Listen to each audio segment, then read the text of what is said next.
નમસ્કાર મિત્રો, ત્રીજા ચેપ્ટરની અંદર આપણે વનસ્પતિઓના વર્ગીકરણ જે હોય છે એના વિશેની બધી ચર્ચાઓ કરી, જુદા જુદા વનસ્પતિ સમૂહો જોયા. એ જ રીતે હવે આપણે વાત કરવાની છે પ્રાણીઓનું વર્ગીકરણ, એટલે પ્રાણીઓના જે વિભાગો પાડવામાં આવ્યા છે એના વિશે. વનસ્પતિઓની સાપેક્ષે પ્રાણીઓની સંખ્યાઓ અતિશય વધારે છે અને એટલે એના ગ્રુપ્સ, એના જે સમુદાયો છે એ પણ ઘણા બધા વધારે છે અને દરેક સમુદાયો એના વિશે આપણે અહીંયા બહુ ડિટેલમાં સમજવાનું છે. આ ચેપ્ટરમાંથી ઘણા બધા પ્રશ્નો પૂછાય છે નીટમાં અને એકે એક મુદ્દો જે તમારે સમજવાનો છે અને એના આધારે જે MCQ સોલ્વ કરવાના છે એના માટે ખાસ ધ્યાન આપવાનું જરૂરી છે. દરેક સમુદાયની અંદર જે કંઈ પ્રાણીઓના નામ આપવામાં આવેલા છે, જે ઉદાહરણો આપવામાં આવ્યા છે, એમાંથી પણ ઘણા બધા પ્રશ્નો પૂછાય છે. દરેક સમુદાયના વિશિષ્ટ જે લક્ષણો છે એના આધારે પણ ઘણા બધા પ્રશ્નો પરીક્ષામાં પૂછાતા હોય છે. તો જેમ વનસ્પતિઓનું વર્ગીકરણ સમજતી વખતે પહેલાં આપણે બધી જ વનસ્પતિઓને એકબીજાથી જુદા પાડવા માટે જે લક્ષણોનો ઉપયોગ કર્યો એની ચર્ચા કરી હતી. આઇકલરનું વર્ગીકરણ આપણે સમજ્યા. એની અંદર આપણે જોયું હતું કે ભાઈ પહેલાં ભ્રૂણનું ધ્યાન લેવામાં આવે છે, પછી વાહક પેશી, પછી પુષ્પ, પછી ફળ, આ બધું જોઈએ છીએ. તો એની જેમ જ પ્રાણીઓનું જે વર્ગીકરણ છે એને સમજવા માટે પણ આવા બધા ઘણા લક્ષણો જોવાના થાય છે. અહીંયા તમે જુઓ કે પ્રાણીઓ જે છે એમના કદ, એમના સ્વરૂપ, એમના લક્ષણો, એમનું જે રચના છે ખૂબ જ વિવિધતા જોવા મળે છે, અતિશય વિવિધતાઓ જોવા મળે છે. વિવિધતા એટલે શું? તો કે બધી જ વનસ્પતિઓમાં જેમ એક ગ્રુપ પાડો તો એમાં લગભગ બધા સમાન લક્ષણો હોય, પરંતુ અહીંયા આપણે જુઓ કે બધા પ્રાણીઓ છે એની અંદર અલગ અલગ લક્ષણો ધરાવતા અનેક પ્રકારના પ્રાણીઓ આપણને જોવા મળતા હોય છે. તો એ બધાના વર્ગીકરણ માટે આપણે કેટલાક વર્ગીકરણીય આધારો સમજવાના છે. આધારો એટલે શું? અહીંયા તમે ખાસ સમજો કે એવા લક્ષણો કે જેના આધારે તમે એક પ્રાણીને બીજા પ્રાણીથી અલગ પાડો અથવા તો સમાનતા હોય તો એને સાથે રાખો. એટલે કે સમાન લક્ષણો ધરાવતા પ્રાણીઓ એને એક ગ્રુપમાં મૂકવાના છે અને અલગ લક્ષણો ધરાવતા પ્રાણીઓ એને આપણે જુદા ગ્રુપમાં મૂકીએ છીએ. તો આવી રીતે આપણે જોઈએ વારાફરતી તો ઘણા બધા લક્ષણો ધ્યાનમાં લેવામાં આવે છે, પરંતુ અહીંયા આપણે જોઈએ કે આટલા બધા વિવિધ પ્રાણીઓ આપણી પાસે પૃથ્વી ઉપર હાજર છે, પરંતુ એ બધાની અંદર જે ગ્રુપ પાડવામાં આવ્યા છે, જે સમુદાયો બનાવવામાં આવ્યા છે, એ સમુદાયોની અંદર તમે જુઓ કે એમાં કોષોની ગોઠવણી કેવી રીતે જોવા મળે છે, એમની દૈહિક સમમિતિ એટલે શું? તો કે એમના શરીરનો આકાર કેવો છે. દાખલા તરીકે આપણે આના વિશે આગળ ભણવાનું છે. અત્યારે તમને એક્ઝામ્પલ આપું કે આપણે છીએ તો આપણામાં દ્વિપાર્શ્વ સમમિતિ જોવા મળે છે. દ્વિપાર્શ્વ એટલે શું? તો કે આપણા શરીરને અહીંથી આમ કાપી નાખો, તમે કલ્પના કરવાની છે, આમ કાપી નાખો તો બે એક સરખા ભાગ થાય. ઓકે, પણ આની સિવાય બીજી કોઈ પણ ધરીથી તમે કાપો, બીજી ગમે ત્યાંથી કાપો, આમ કાપો તો બે એક સરખા ભાગ ન થાય. આવું જોવા મળે છે. મોટાભાગના ઉચ્ચ કક્ષાના પ્રાણીઓ એવું જોવા મળે છે, પરંતુ અમુક પ્રાણીઓ એવા છે કે જેમાં એ શરીર છે એને ગમે ત્યાંથી વચ્ચેથી કાપો એક સરખા ભાગ થાય, તો એને આપણે અરીય સમમિતિ કહેશું. એટલે આવા કેટલાક જે ઉદાહરણો છે એ આપણે પછી વાત કરશું. એમની અંદર દેહકોષ્ઠની પ્રકૃતિ. દેહકોષ્ઠ એટલે શું? કોષ્ઠ એટલે જગ્યા અને દેહ એટલે શરીર. શરીરની અંદર આવેલું પોલાણ. જેમ કે આપણે છીએ તો આપણા શરીરની અંદર બાકીના બધા અંગો ગોઠવાય એવું પોલાણ છે. તો એ પોલાણ કયા પ્રાણીઓમાં કઈ રીતનું છે, પાચનની રીત કેવી છે, કે પાચન કેવી રીતે થતું હશે એ પણ આપણે સમજવાનું છે. એમના પરિવહન તંત્રો કેવા છે, એમના પ્રજનન તંત્ર કેવા છે, આમાં ઘણી બધી સમાનતાઓ છે. સમાનતા એટલે કેવી રીતે? એક ગ્રુપમાં જે પ્રાણીઓ મૂક્યા છે બધામાં એક સરખું છે. હા, બીજા ગ્રુપમાં પાછું એના કરતાં થોડું અલગ હશે. તો આવા પ્રકારની જે સિસ્ટમ છે એ સિસ્ટમ અહીંયા આપણે સમજવાની છે. તો એ બધા જે લક્ષણો હોય છે એને સમજવા માટે આપણે શરૂઆત કરીએ તો આયોજનના સ્તરો, એટલે કે કઈ રીતે આયોજન કરવામાં આવ્યું છે એ આપણે અહીંયા સમજીએ. તો કોષોની જે ગોઠવણી છે એને આધારે આપણે આ બધું સમજવાનું છે. તો સૌથી પહેલાં એ વાત કરીએ કે પ્રાણી સૃષ્ટિમાં જેટલા પણ સભ્ય એટલે કે જેટલા પણ પ્રાણીઓ છે બધા બહુકોષી છે. અહીંયા એક વાત ખાસ યાદ રાખજો કે આપણે જાણીએ છીએ કે અમીબા પ્રાણી છે. ઓકે, એ પ્રાણી છે એટલે એકચ્યુઅલી ગણી શકાય કે એ પ્રાણી સૃષ્ટિનો સભ્ય છે, પરંતુ આપણે વાત કરી રહ્યા છીએ વીટેકરના વર્ગીકરણ પ્રમાણે. તો અમીબા પ્રાણી છે, પરંતુ એ બનેલું છે એક જ કોષનું, એટલે એ પ્રાણી હોવા છતાં એનો સમાવેશ આપણે અગાઉ પ્રોટિસ્ટાની અંદર કરી લીધેલો છે. એટલે એક કોષી બધા જ પ્રાણીઓ વીટેકરની પ્રોટિસ્ટા સૃષ્ટિમાં આવી ગયા છે. એટલે હવે જે વધ્યા છે પ્રાણીઓ એ બધા બહુકોષી છે અને એને આપણે પ્રાણી સૃષ્ટિમાં મૂકીએ છીએ. એટલે બધા જ એક સમય એવો હતો કે જ્યારે પ્રાણી વર્ગીકરણની શરૂઆત એ પ્રજીવ સૃષ્ટિથી થતી હતી. પ્રજીવ કે જેમાં અમીબા, પેરામિશમ, એન્ટામીબા એવા બધા સજીવો હતા. પરંતુ વિટેકર પ્રમાણે જો આપણે જઈએ તો એ આખો પ્રજીવ વિભાગ, તમે ભણ્યા છો બીજા ચેપ્ટરની અંદર કે આખો પ્રજીવ વિભાગ પ્રોટિસ્ટાની અંદર સમાવી લીધો છે. તો હવે અહીંયા આપણે પ્રજીવ જે સમુદાય છે એની પછીનું જે આખું પ્રાણી સૃષ્ટિ છે એનો અભ્યાસ કરીએ. તો આયોજન જે છે એની અંદર શું જોશું આપણે કે બધા જ પ્રાણીઓ બહુકોષી છે, પરંતુ બધાની અંદર પાછું એ આયોજન એક સરખું નથી. એના અલગ અલગ સ્ટેપ જોવા મળે છે. અહીંયા દરેક પ્રકારના આયોજનમાં કયા કયા સમુદાયમાં એ વસ્તુ જોવા મળે છે એ ખાસ નોંધ અહીંયા કરવાની છે. તો શરૂઆત આપણે કરીએ કયા સમુદાયથી, તો એ છે સછિદ્ર સમુદાય. અહીંયા એક વાત ખાસ તમારે નોંધવી પડશે કે અહીંયા જે સમુદાયના નામો લખવામાં આવ્યા છે એના વિશે તમે નાના ધોરણમાં થોડા પરિચિત છો. આ બધા જ સમુદાયોને આપણે ડિટેલમાં જોવા છે. વચ્ચે એક ચાર્ટ પણ આપણે જોશું કે જેના આધારે તમે બધા લક્ષણોને સમજી શકો. પરંતુ દરેક સમુદાયની જે વિશિષ્ટતાઓ છે એ અહીંયા આપણે સમજવાની છે. સૌથી પહેલાં આપણે સછિદ્ર સમુદાયની વાત કરીએ કે જેમાં જુદા જુદા પ્રકારની વાદળીઓનો સમાવેશ કરવામાં આવ્યો છે. તો એની અંદર શું જોવા મળે વાદળીઓમાં? તો કે એમાં જોવા મળે છે શિથિલ ગોઠવાયેલા બધા કોષો. શિથિલ એટલે છૂટા છવાયા બધા કોષો છે. તો એ એવા કોષો છે કે જે પાછા કાર્યની દૃષ્ટિએ એકબીજા સાથે કોઈ સંકલન ધરાવતા નથી. કાર્યની દૃષ્ટિએ સંકલન એટલે શું? એનું એક બહુ નાનકડું એક્ઝામ્પલ તમને આપું. એને કહેવાય છે શ્રમ વિભાજન. કોને કહેવાય શ્રમ વિભાજન એ તમે સમજો કે ધારો કે આપણું શરીર છે, તો આપણા શરીરના દરેક કોષને ઓક્સિજનની જરૂર છે. દરેક કોષને ગ્લુકોઝની જરૂર છે. પરંતુ તમે સમજો કે આપણા શરીરના દરેક કોષને ઓક્સિજનની જરૂર છે, પણ આ હાથ તમારો જે છે એ હવામાં હોય, પણ આ હાથના કોષો હવામાંથી ઓક્સિજન લઈ શકતા નથી. આખા શરીર વતી ઓક્સિજન લેવાનું કામ માત્ર ફેફસા કરે છે. ફેફસા ઓક્સિજન લેશે, એને લોહીમાં ભેળવશે અને લોહી આખા શરીર સુધી પહોંચીને એને ઓક્સિજન આપે છે. એટલે કે આખા શરીર વતી ઓક્સિજન લેવાનું કામ માત્ર કોણ કરે છે? ફેફસા. ગ્લુકોઝની વાત કરીએ તો શરીરના દરેક કોષને પાચન માટે અથવા તો ઉર્જા માટે ખોરાકની જરૂર પડે છે. તો આ જે ખોરાક છે, માનો કે ખોરાકનો ટુકડો હોય, તમે હાથમાં પકડીને ગમે એટલો સમય બેઠા રહો, તમારા કોષોને એક ટુકડામાંથી પોષણ નહીં મળે. એના માટે તમારે એ ટુકડાને પાચન માર્ગમાં જ નાખવો પડે. એનો અર્થ એમ થયો કે આખા શરીર વતી પોષણ લેવાનું કામ માત્ર કોણ કરે છે? પાચન માર્ગ. એટલે આ જે છે એ શ્રમ વિભાજન છે કે એક કામ એક કરે, એક કામ બીજા કરે. અહીંયા તમારે કમ્પેરિઝન કરવી હોય તો તમે કરી શકો છો શાળા સાથે.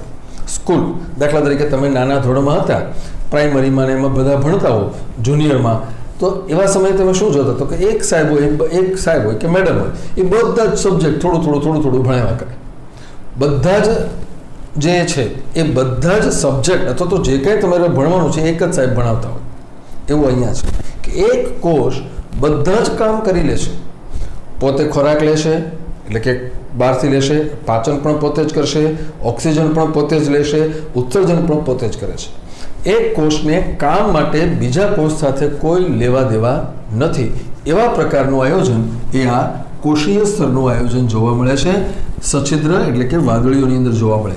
અહીંયા યાદ એ રાખવાનું છે કે એમાં પેશીઓ જોવા મળતી નથી. એટલે સૌથી પહેલા પ્રકારના જે પ્રાણીઓ છે એમાં માત્ર કોષો છે, પેશીઓ નથી. હા, અમુક વખત એવું જોવા મળે કે બધા કોષો છે, કાર્યની દૃષ્ટિએ થોડાક વિભાજનો જોવા મળે છે. કેટલાક કોષો એવા હોય છે કે જે વિશિષ્ટ પ્રકારના હોય છે. આપણે વાત કરશું કે ભાઈ આ સમુદાયના કોષો જે પ્રાણીઓ છે એમાં બાકીના બધા કોષો એક સરખા છે, પરંતુ અંદર કેટલાક કોષો એ કોલર કોષો તરીકે ઓળખાતા હોય અને એ થોડું વિશિષ્ટ કાર્ય કરતા હોય, બાકી બીજું કોઈ આયોજન જોવા મળતું નથી. એના કરતાં આગળનો સમુદાય જોઈએ તો એ છે કોષ્ઠાંતરી સમુદાયના પ્રાણીઓ. હાઇડ્રા જેવા જે પ્રાણીઓ છે એ બધા કોષ્ઠાંતરી સમુદાયની અંદર છે. તો આ જે સમુદાય છે એમાં શું જોવા મળે તો કે અહીંયા તમે જુઓ શિથિલ રીતે ગોઠવાયેલા બધા કોષો છે, પરંતુ અહીંયા કોષોની જે ગોઠવણી છે એ થોડી વધુ જટિલ બને છે. કેવી રીતે? તો કે આ સમુદાયના પ્રાણીઓની અંદર જે સમાન કાર્ય ધરાવતા હોય એવા થોડા કોષો ભેગા મળીને એક પેશીની રચના બનાવે છે, પેશી બનાવે છે. પરંતુ ખાસ યાદ રાખો કે પેશી ધરાવે છે એટલે એને પેશી સ્તરનું આયોજન કહેવાય, પણ એ પેશીઓમાંથી અંગો બનતા નથી, અંગોનું નિર્માણ નથી થતું. એટલે કે એમાં પેશીઓ છે પણ અંગ નથી. જો અહીંયા શું હતું, કોષો છે પણ પેશી નથી. અહીંયા પેશી છે પરંતુ અંગો જોવા મળતા નથી. આ કોના જેવી વાત થઈ કે જુનિયરમાંથી તમે પ્રાઇમરીમાં આવો અને થોડા આગળ વધો ત્યારે તમારે કદાચ સેકન્ડરી સુધીમાં થોડું વિભાજન જોવા મળે કે ભાઈ એક સાહેબ હશે તો એ ગણિત અને વિજ્ઞાન ભણાવતા હશે, એક સાહેબ હશે તો એ સમાજ વિદ્યા કે એવું કંઈક ભણાવતા હશે, અને એક સાહેબ લેંગ્વેજ ભણાવતા હશે, ગુજરાતી ને ઇંગ્લિશ. એટલે થોડું આયોજન એમાં બદલાય છે. એના કરતાં આગળ જઈએ આપણે તો પૃથુકૃમિ સમુદાયના જે પ્રાણીઓ છે કે જેને આપણે ચપટાકૃમિઓ તરીકે પણ ઓળખીએ છીએ. ચપટા એટલે કે ફ્લેટ વોર્મ્સ જેને આપણે કહીએ છીએ. પટ્ટી કીડો, યકૃત કૃમિ, એ બધા લીવર ફ્લુક, એ બધા આવા ચપટાકૃમિઓ છે. તો એની અંદર શું જોવા મળે તો કે પેશીઓ ગોઠવાઈને એ થોડા અંગો બનાવે છે, અંગ બની જાય છે. પરંતુ યાદ રાખો કે આવી જે થોડી કામ કરે એવી પેશીઓ છે એના આયોજન વડે અંગો બની જાય છે. એટલે એને કહેવામાં આવે છે અંગ સ્તરીય આયોજન. ભૂલ ન પડે, અંગ સ્તરીય આયોજન છે. પણ હજી એના કરતાં આગળ જઈએ તો પૃથુકૃમિ પછી આવે છે સૂત્રકૃમિ સમુદાય, અને એની પછીના બધા જ ઉચ્ચ કક્ષાના પ્રાણીઓ. એમાં શું જોવા મળે છે તો કે સમાન કાર્ય કરી શકે એવા અંગો ભેગા મળીને આખું સિસ્ટમ, આખું તંત્ર બનાવે છે કે એ તંત્ર કોઈ એક ચોક્કસ દેહધાર્મિક કાર્ય કરે છે. જેમ કે હમણાં મેં તમને એક્ઝામ્પલ આપ્યું, શ્વસન તંત્ર આપણું છે તો શ્વસન તંત્ર આખા શરીર વતી ઓક્સિજન લેવાનું કામ કરે છે. પાચન તંત્ર આખા શરીર વતી પોષણનું કામ કરે છે.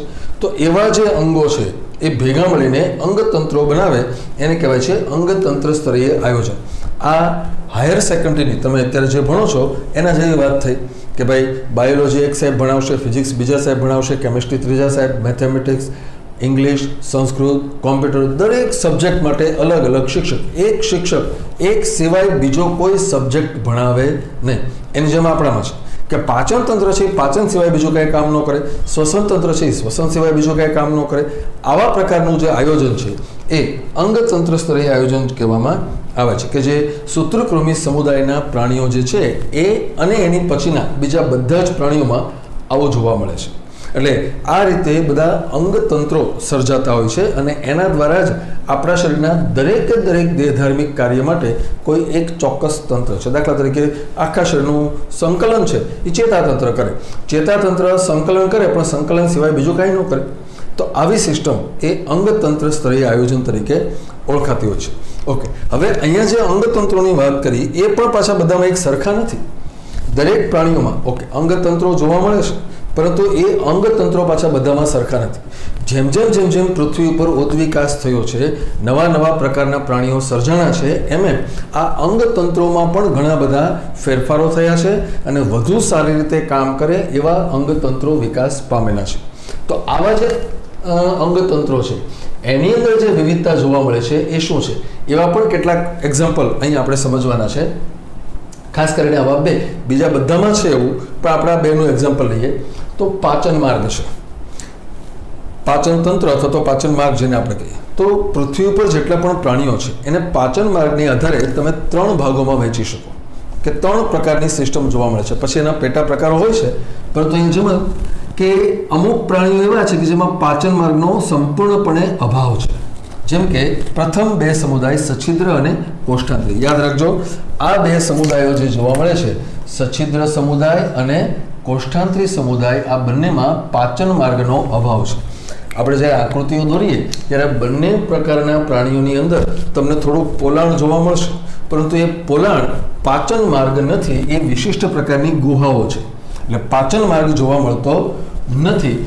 એટલે આ સમુદાયના જે પ્રાણીઓ છે એમાં કોષીય પાચન જોવા મળે છે. કોષીય પાચન એટલે શું? એક કોષની અંદર થતું પાચન. કોષ, ધારો કે અમીબા છે તો અમીબા ખોરાક લેશે તો એ કોષની અંદર પાચન કરે છે. તો એવા પ્રકારનું પાચન એ અહીંયા પાચન માર્ગનો અભાવ હોય એવા પ્રાણીઓમાં જોવા મળે છે.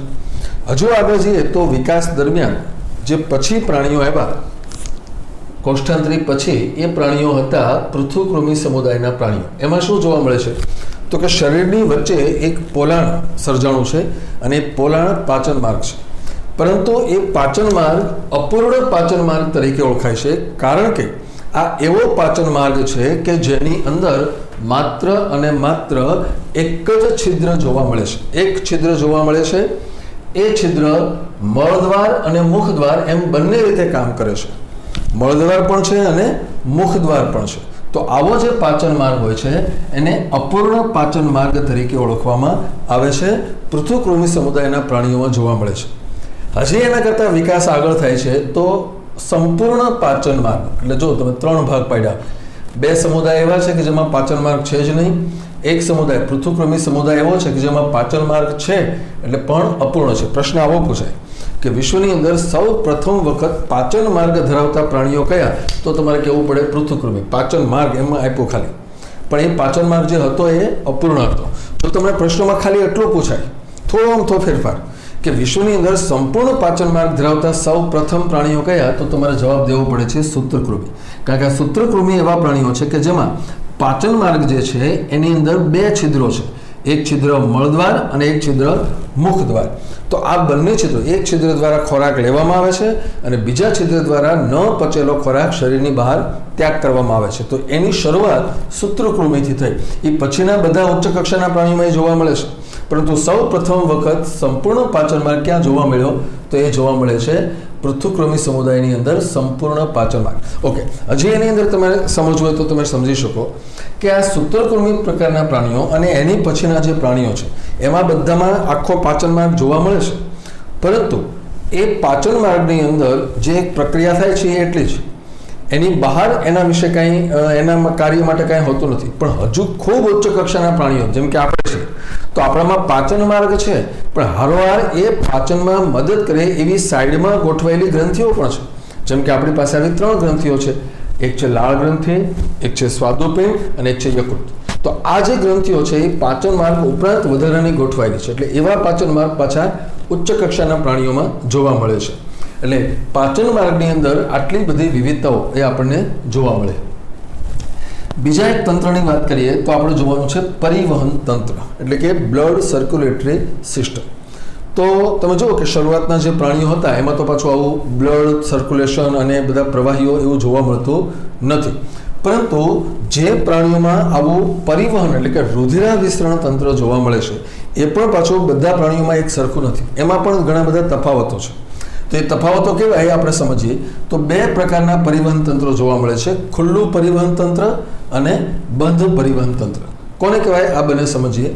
તો જે ખુલ્લું પરિવહન તંત્ર છે એમાં રુધિર જ્યારે હૃદયમાંથી બહાર નીકળે છે, નલિકા દ્વારા નીકળે છે, પરંતુ એ બહાર નીકળેલું હૃદય એ શરીરની અંદર જે પોલાણો આવેલા છે, જે કોટરો આવેલા છે, એમાં બધે ઠલવાઈ જાય છે આખું, અને એ સીધું કોષો અને પેશીઓના સંપર્કમાં આવે, પછી એમાંથી ધીરે ધીરે પાછું ડાયરેક્ટ હૃદયમાં જતું રહે. તો એને સમજવા માટે અહીંયા જોઈએ આપણે એની આકૃતિ. તો આ જે છે એ હૃદય છે. હૃદય એટલે એક પ્રકારનો પંપ. આ હૃદય છે. એમાંથી લોહી જે છે એ આ રીતે બહાર નીકળે છે આ નલિકા દ્વારા. આ બંને નલિકાઓ એવી છે કે જે લોહીને બહાર તરફ ધકેલે છે. આ એના ફાટા પડે છે આ રીતે.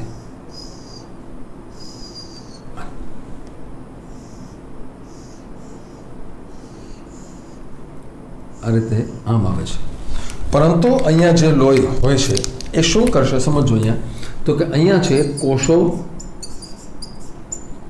અને પેશીઓ. તો લોહી જે છે એનો પ્રવાહ એ અહીંથી શરૂ થશે, અહીંથી આમ બહાર આવે છે, અહીંથી પણ બહાર આવે છે, અહીંથી આમ કરીને અહીંયા સીધું બહાર નીકળે છે લોહી.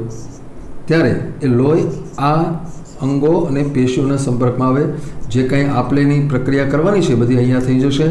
તમને ખબર છે કે લોહી જે છે એનું મેઇન કામ શું હોય છે? શરીરની જે પેશીઓ છે, જે કોષો છે, એને બધા પદાર્થો પૂરા પાડવાના. તો આવી રીતે અહીંયા થશે. પછી શું થાય તો કે આ હૃદય જે છે એમાં દિવાલમાં કેટલાક છિદ્રો આવેલા હોય છે.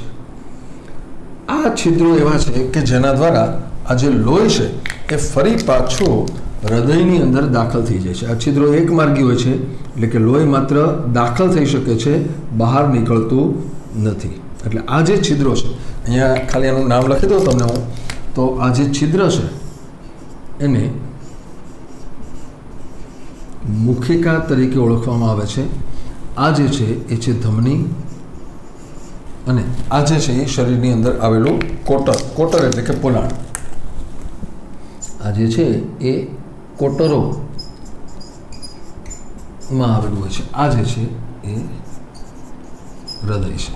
તો આવા પ્રકારની પરિવહન તંત્ર એ ખુલ્લા પરિવહનમાં જોવા મળે છે. તો બંધ પરિવહનની વાત, આવા જે પરિવહનો છે એના અભ્યાસ તમે હ્યુમન ફિઝિયોલોજી જે ભણો છો, પરિવહન, માનવ પરિવહન તંત્ર, એમાં તમે એના વિશેનો થોડો અભ્યાસ કરશો. તો બીજી બાજુ જે બંધ પરિવહન તંત્ર છે એ કેવું છે કે તો એમાં લોહી ક્યારેય હૃદય કે નલિકામાંથી બહાર નથી નીકળતું, એ એમાં ને એમાં ફરતું રહે છે. અને જે નલિકાઓ છે એ જ કોષોને બધું પૂરું પાડે છે. તો એની જે ગોઠવણી છે એ આમ હોય છે કે અહીંયા આ એક હૃદય છે, હૃદય છે, એ હૃદયમાંથી લોહીને બહાર લઈ જતી હોય એવી નલિકા એ ધમની હોય છે. અહીંયાથી આ ધમની છે, આ ધમનીના ફાટાઓ પડે એટલે એ બની જાય છે ધમનિકા, ધમનિકા બને છે. પણ એ ધમનિકા જે હોય છે એ ફરી પાછી ખૂબ જ નાની એવી આ સૂક્ષ્મ નલિકાઓમાં વહેંચાઈ જાય છે.